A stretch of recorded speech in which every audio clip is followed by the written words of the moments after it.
Hi, so ladies and gentlemen, our assembled and poised cream of global panelists, without doubt the best event host and moderator on Spaceship Earth, distinguished guests, MKAI family members, friends, fellow philosophers, logicians and sophists who, like me, think they might be here, it's my absolute pleasure and privilege to introduce our keynote. I won't read you his entire outline bio, as that could take longer than the time we've allotted for this event. During his career, he has directed teams of 500 plus employees in both government, agency and Fortune 500 environments. He's advised on digital ecology, emerging communications infrastructure and global change for the United Nations. He founded the Human Sustainability Institute in 2000, following a distinguished career as a strategy and systems design consultant originating out of AT&T Bell Laboratories. He's an analytical, outcome-focused and visionary leader with extensive experience as an integral system solutions architect, forming and implementing strategic plans and initiatives that support sustainability and regeneration and innovation, culture development and community. He has a unique cross-disciplinary background comprised of harvesting executive leadership, innovation, project management, emerging technology, physics, and human factors to develop revolutionary business, ecological, economic, and social systems. He's an international consultant and advisor to government. He works to manifest and implement lighthouse projects that guide and catalyze systemic change toward the concept of the new sphere, the highest level of biospheric design, in harmony with natural life support systems and human potential. He has the ability to translate abstract or complex topics into clear and relatable subjects, and is an expert in navigating the collaborative generation of viable solutions. Sit back, relax, and prepare for a bacchanalian feast of food for thought, an overdose of intellectual nourishment. Please welcome, live from Mexico, the truly incredible, extraordinary, fascinating, visionary, and brilliant Paul Quaiser. Well, thank you, everyone. That actually is intimidating to hear that about myself. It's like I better do some good work and produce some radical results, which is really my focus. It might be best I will start to share my screen and we'll jump right into it. I guess first off, I'd like to just authentically share, I do not consider myself a keynote speaker. However, it's really more of a call to action. So as I share this information, it's really a request to, that would be the local chihuahuas, to share a concept with you, and really as an inquiry for how we can accelerate progression for the concept. So without further ado, I will jump right into it. Can everyone see the screen okay? All good. So I guess what I'll do is I'll start with a little bit of history. Okay. If you think back to the communications industry, one of the first things that we needed to do was translate human sensory information through some type of synthetic network. So we started with voice. So we had to have the ability to translate voice energy and information, port that through some type of medium, and then have it received on the other end audibly so the person can interpret that. That really, that continuation of extension of human neurology and sensory information is really at the core of my work. When we think about AI, most of the concepts around AI involves this separate entity that's not connected to humans, but operating autonomously. I view artificial intelligence and machine learning more as an augmentation to human sensory and neurological types of connections. So as an example, most of us have access to digital devices, our phones, which is kind of interesting. It's still referred to as a phone predominantly, but the one of the things that the phone can do or perform for us is we no longer have to memorize people's telephone numbers.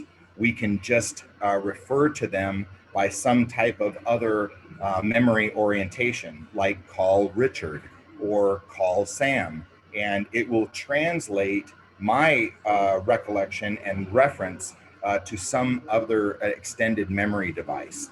And that's really the core of my work. That is just kind of a summary of the journey that I've taken. It really originated around, I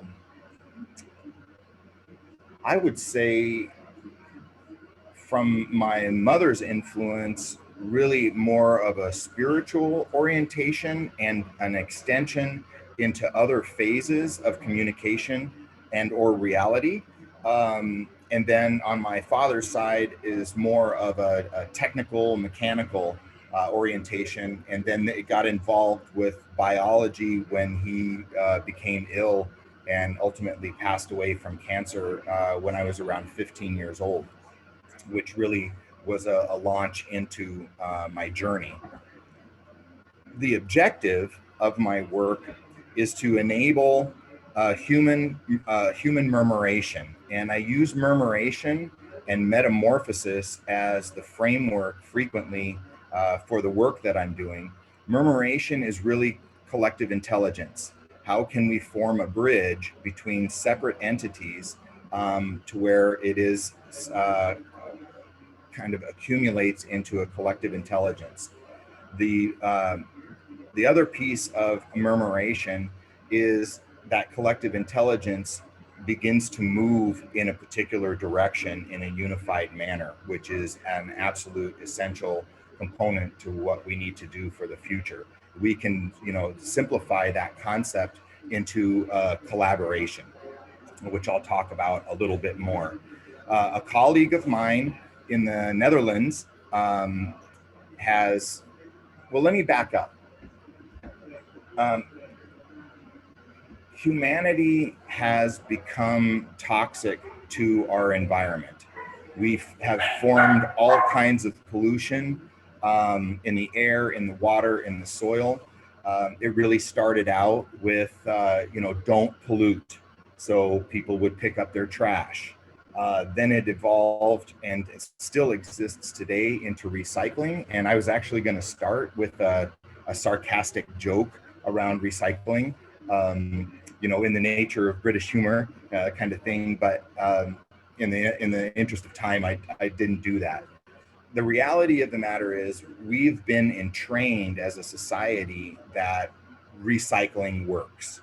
But in the United States specifically, the figures really are that we are only recycling between 4 and 6% of everything that's collected. So we have, the community at large trying to do their best in the interest of the environment and trying to contribute to cleaning it up. And yet the system is a sham. Most of it ends up in a landfill, and then it ultimately ends up in our soil, and then in our food and our water, and it's definitely in our air and in the oceans now. And now the most recent topic is CO2 emissions that are going into our atmosphere that are causing other types of biological changes in the biosphere. A colleague of mine from the Netherlands has put together kind of a brief introduction, and he's in the process of developing a documentary along the lines of this topic. And it's called Humanification, and I thought it would be ideal to share that with all of you. Let's see.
I think, this kind of awareness of using technology and engineering it from a biomimicry standpoint is quite profound. Unfortunately, most of the topics around advanced technology is completely artificial versus an integration or a symbiosis of technology and humanity. So the essence of my focus now is a completely different process using advanced technology for design purposes, analysis and design. And I've been referring to the kind of the consolidation of that technology and process as the Atlas Biospheric Design Center. And what that center will do and perform is it will collect and analyze global climate data and integrate that with local, social, cultural, and physical data. And from that data informatics or information illustration, we can specifically design communities in a kind of a synthesized and harmonized manner, so where it's in balance with nature. So that's the objective. The synth-elect hypothesis is really utilizing or accessing technology as a medium for expanded states of consciousness. The example I gave earlier was we all are already accessing the network or the synthetic neurology as a means for memory. So we use it for memory, and artificial intelligence is really the cognitive processing component of that, or machine learning. We're teaching the computers to do analytical processing or cognitive processing, and then that can function as an extension. For example, we can ask a navigational app to say, I need to get from here to there. So, and it will chart out different alternatives, whether you're walking, whether you're driving, whether you're flying, the best route. Can we enhance that capability by saying, this is the most ecologically friendly way to get from point A to point B? So this is the kind of cognitive processing that I reference. So there have been two, I guess, fundamental approaches to addressing now our greatest challenge, which is the Anthropocene, or the human effect on our biosphere or our life support system within this ecological environment. There at the ground level, or the very fundamental level, there are people focused on that we need to move into a more mature or evolved state of consciousness. Then we have the environmentalists that are also saying that we need to exist differently within this environment, but there's no connection or correlation in between those two. And that's really where society exists right now. Some are saying we need to influence society through media, to change consciousness.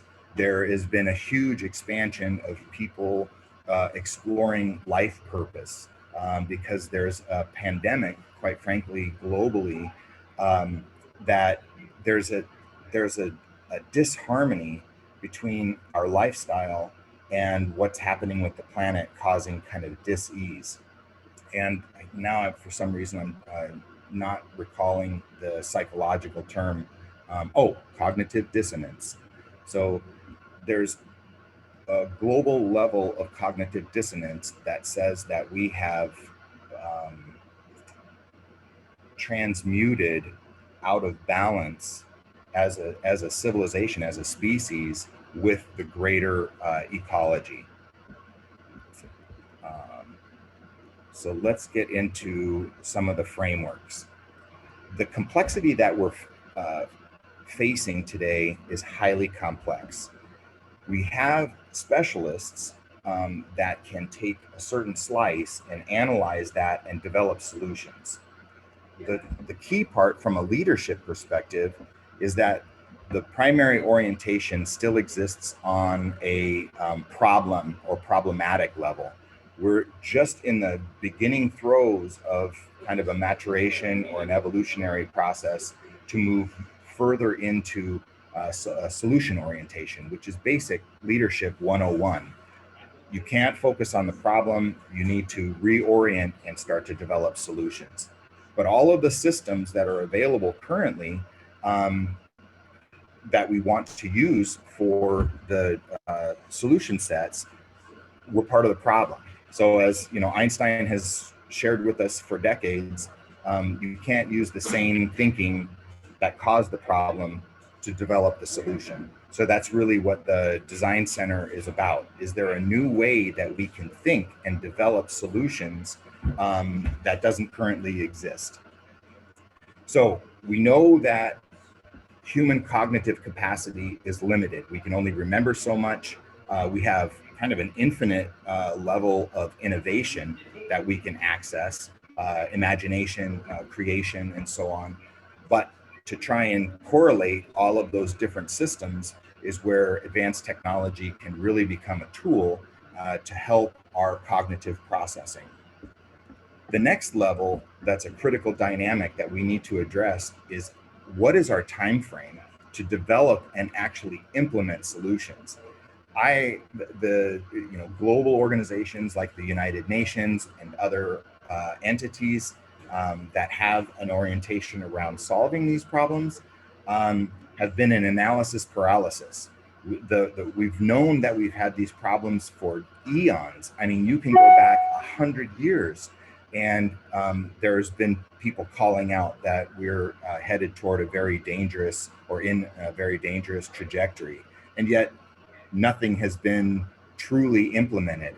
There's been innovation in small slices, new forms of energy production, new forms of water management systems, new forms of health and wellness systems, but those have not been integrated into any type of a platform. And I refer to that platform as an operating system, because as we know, operating systems function at multiple levels. So at the user interface level, through all the other operating system integration types of levels. So that's typically why I refer to it as a new operating system for humanity.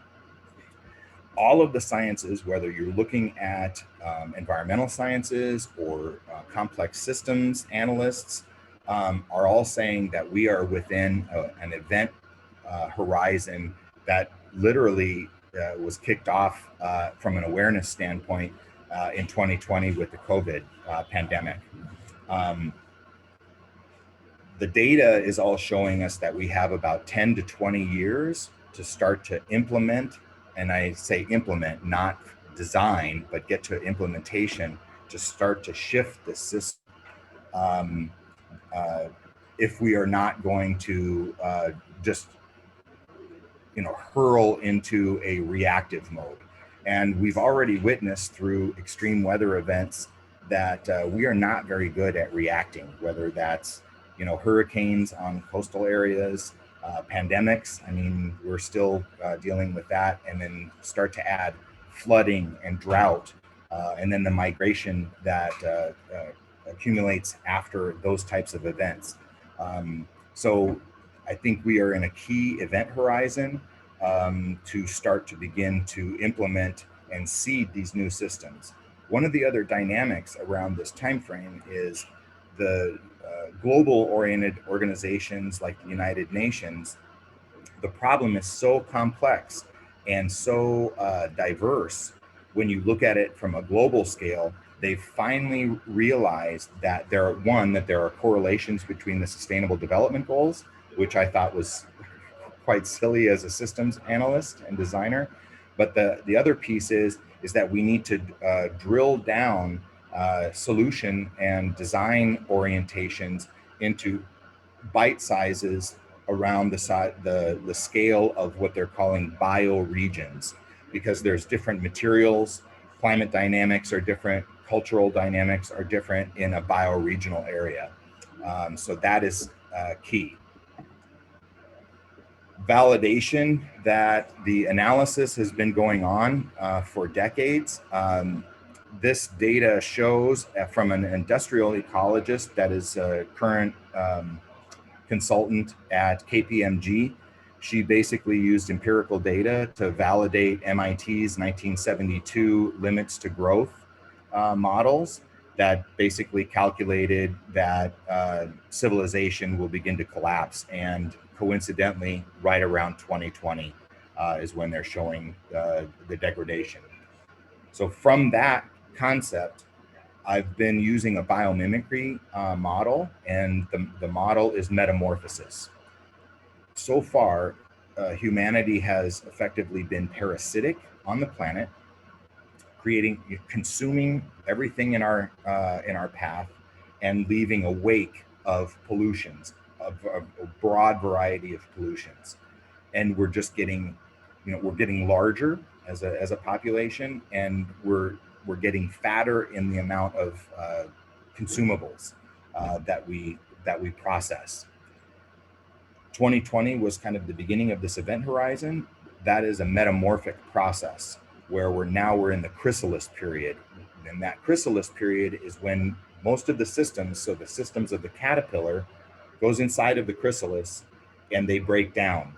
So the caterpillar ultimately ends up turning into a goo, and the imaginal cells, like the people that are joining us today, I refer to all of you as imaginal cells, because you're looking at how can we rebuild or design or create new systems.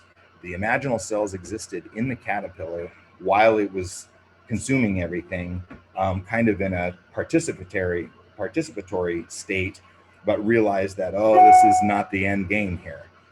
So now we're in this event horizon, or the chrysalis period, where the systems, every system I've come across, healthcare systems, financial systems, educational systems, multiple business systems, energy production systems, are all in a down cycle of what I'm predominantly referring to as a decomposition state. So the imaginal cells have the responsibility to reorganize all of those different ingredients into what will become the butterfly, which is a regenerative creature that pollinates and cycles life, and is a proponent of and a contributor to the continuation of life. This I have spanned the arts and creatives because, going back to the term of a keynote, music, sound. Humans respond dramatically to sound. It can elevate our mood. It can change our orientation. This is an artistic representation of our neurology. So the lights change just like neurons fire in our brains. So it's every community, the imaginal cells exist in every single discipline that exists within society. So we have the ability and the knowledge to how can we use technology as an integration between a carbon-based life form and silicon-based technologies. So what do we need to do? This is my concept. I'm very interested to get all of your feedback on this. We are kind of at a stopgap globally in the decision-making process because of complexity. I have spoken with city council members, government representatives, technologists across the board, and there's an inability to integrate all of these complex systems to make comprehensive and coherent decisions on how to implement. And that means that there's a stopgap in where and how money is being spent. So the European Union is digitizing and creating a digital twin of the planet, and there are other satellite-oriented organizations that are doing the same. The key of a new expert decision system is a simulator. We've been using and creating simulators for decades for astronauts, pilots, race car drivers, now in the gaming industry. We're using sensory feedback loops to develop solutions. So what I'm proposing with the Atlas Biospheric Design Center is we use a simulator type of platform to simulate the operations of a city or community or urban center. And that is going on in its kind of early stages where they're creating digital twins of different cities. But we really need to create kind of a high-powered design center that can do that dynamically. And what I mean by dynamically is we can analyze, let's say, the town that I'm existing in Sayulita, Mexico. We can drill that down, look at the climate data and environmental data from satellite technologies as sensory data, and drill that all the way down and start to integrate the local physical environment as well as the local cultural environment, which is currently being used more for social engineering toward consumerism, where we can use those same data streams and technologies for something more benevolent. As an example of these technologies already in existence, the organization of CERN has an artificial intelligence or machine learning platform for defense systems or defense services. And what it does is it accumulates all of these different kinds of weaponized defense resources. At the same time, it has a database and kind of a resource library of all of these military defense mechanisms. It's also analyzing threats and then dynamically appropriating or allocating that weaponry toward those threats. Well, if we were to take that same type of platform, and by the way, CERN has some interest in participating in this process through some of my colleagues in Europe, to kind of retool or retune that application to where the threats would be climate-related threats, economic threats, and then allocate a resource library of solution sets for energy production, food production, materials to be used for building and construction, different modes of transportation that should be implemented. So similar to the CERN current application for defense applications, it can be retooled for design purposes to enable local communities to implement regenerative types of systems. The process and framework of this platform, like Prince Charles of Wales, is his number one priority of the top 10 is the development of a platform. The Atlas Biospheric Design Center is a platform that utilizes artificial intelligence as a tool.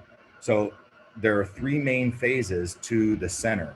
The first phase of the center is to identify bioregional, or what the United Nations Climate Commission is referring to as radical collaborations. So at a bioregional collaboration, or what other areas in the world are calling impact ecologies, that means, you know, leaders and representatives from businesses, government, environmental, academic, are come together to kind of create a collective intelligence resource pool. This is also going to require advanced technologies for collaborations, like distributed autonomous organization, distributed ledger types of technologies, and the like. The next phase is the systems analysis, where we identify all the different data streams that are necessary to begin to analyze and identify correlations and do data visualization of all of those different systems, including systems like data streams for the energy systems that currently exist, water management systems, transport, food production, and so on. And then begin to twin those systems so they can be put into a simulation. Then the third phase is a production of a simulator. And I'll show you an example of what that might look like for a port city that has the ability to do projections into the future. We need to be able to do future forward projections, not just analyze where we are present day. So that's really the function and creation of the simulator. And that simulator does not only community design or urban design, it also has a connection with the stakeholder community, which is what I refer to as the commons. So we need a user interface, and I'll show you how that will work. And I've been working with a number of what I'll call former game developers, and they're creating they're at the avatar level of creation, to where we have what we could call a personalized artificial intelligent avatar. And for those of you who are familiar with the movie Iron Man, Tony Stark, which is kind of interesting, especially since we have a CERN reference here. Tony Stark, in his storyline, was a weapons developer, and then he had an epiphany. He became woke through trauma, and he has an artificial intelligence system by the name of Jarvis. And Jarvis is constantly monitoring Tony Stark's biometrics, and then he is also his portal and interface to everything that's connected to the internet. And we have a global issue of data dignity, and the structures that we have around the ICT environment, or information communications and technologies industry, is all centralized. And all of these models, bioregional regenerative models, are all distributed models. So architecturally, from a systems standpoint, even how we produce energy, it's centralized and then have distribution. What we need to do is we need to invert that to be successful for providing resilience as well as regeneration. Think about even just like the materials we would use for building are going to be bioregionally based. We can use bamboo in some areas, we might use concrete in other areas, and so on. So think about just the game of solitaire. The game of solitaire, at our current cognitive capacity, with the rules of the game, the dynamics of the game, the puzzle should be solved, the solution should be created 80% of the time. But yet with our current capabilities, we really only win an average of 43% of the time. However, if you run those dynamics as they're laid out through a simulator, the odds of creating a viable solution goes up exponentially. So that's where, simulators are kind of a key solution set for us to progress forward in a much more benevolent manner.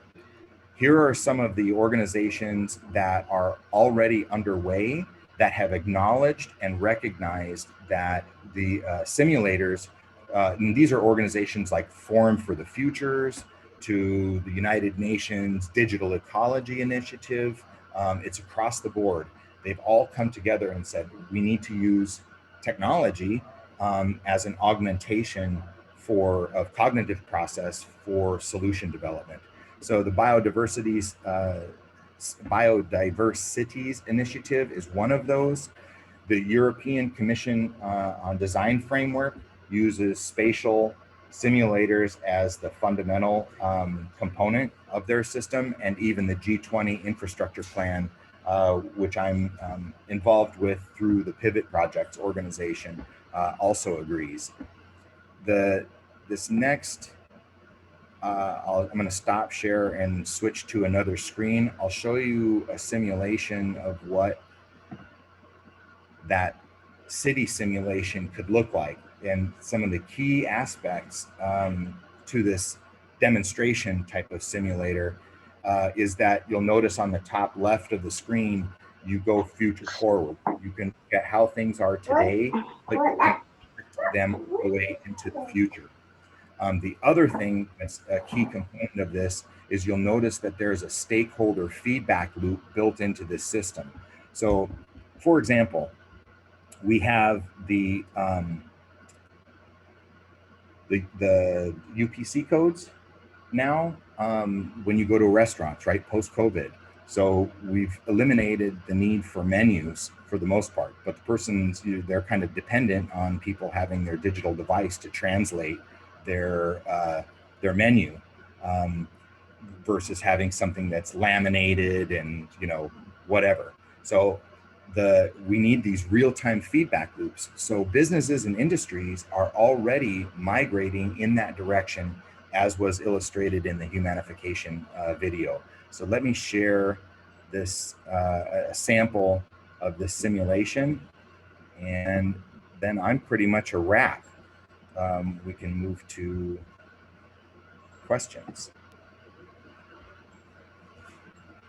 Can everybody see that? Give me a thumbs up. Okay, here we go.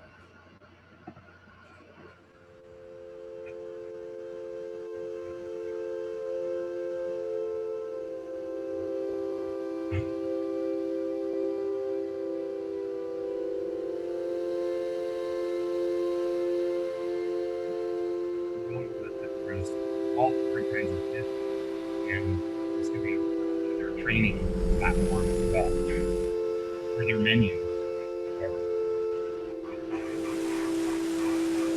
weather changes.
All right, and how are we doing on time, Sam? Yeah, probably got a few minutes. Okay, I have a couple more slides and then we can transition.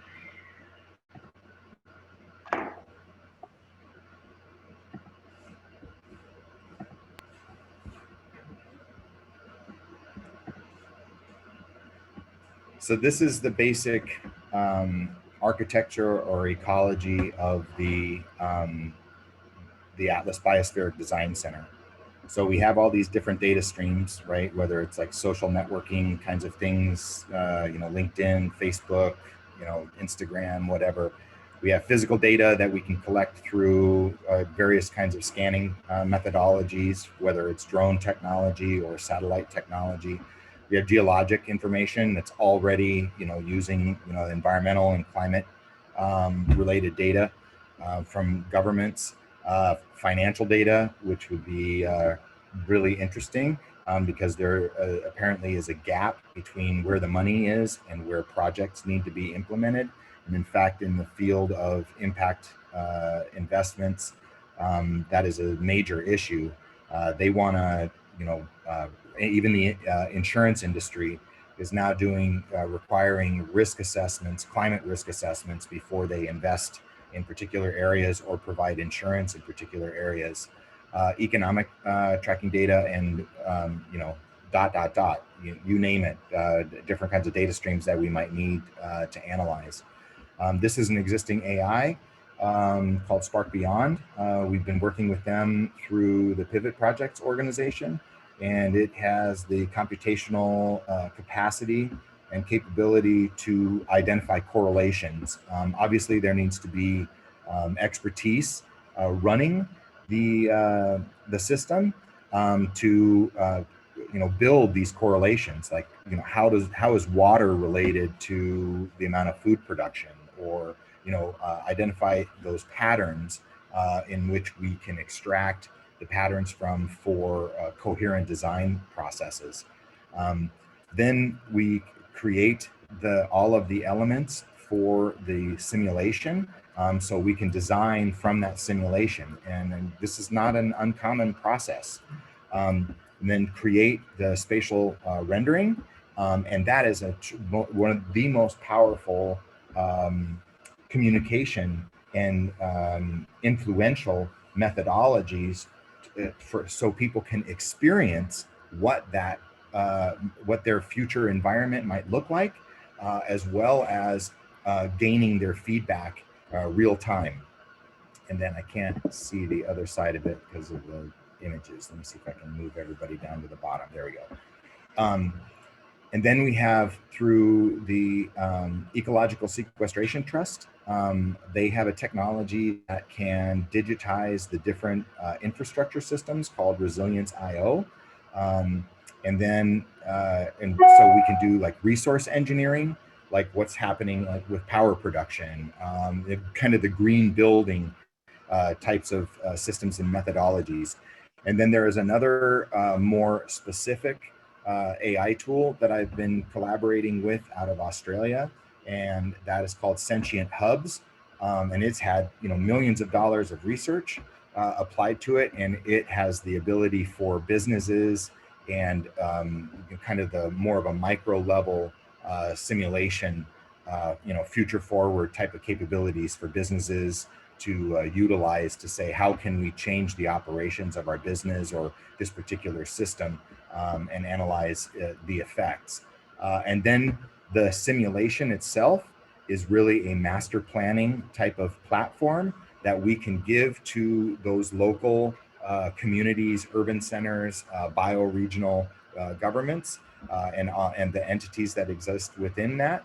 And at the same time, we can provide that the center would provide them a user interface that would be culturally appropriate to gain that feedback loop. So the user interface, and that's also the edge-based AI is correlating all of the apps that we now have on our phone for transportation, where we should buy our groceries. Are they sourcing their materials from, regenerative agricultural sources?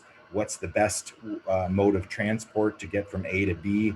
We see all of these elements like the electric scooters, more bicycling, more train type of transport to get less, to reduce the amount of cars that are on the road, which causes the congestion in the urban centers and so on. I'm going to jump one ahead, and this is my last screen. This image really represents the center in its function.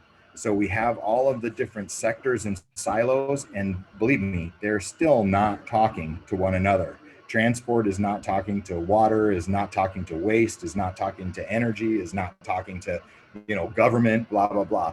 So we're taking their data streams, kind of forming these correlations with them. Our orientation is about the convergence and identifying those patterns, so we can develop a critical path that's oriented toward a regenerative and healthy kind of a consciousness level standpoint, where we're stimulating empathy toward the respect and regard for life systems in general.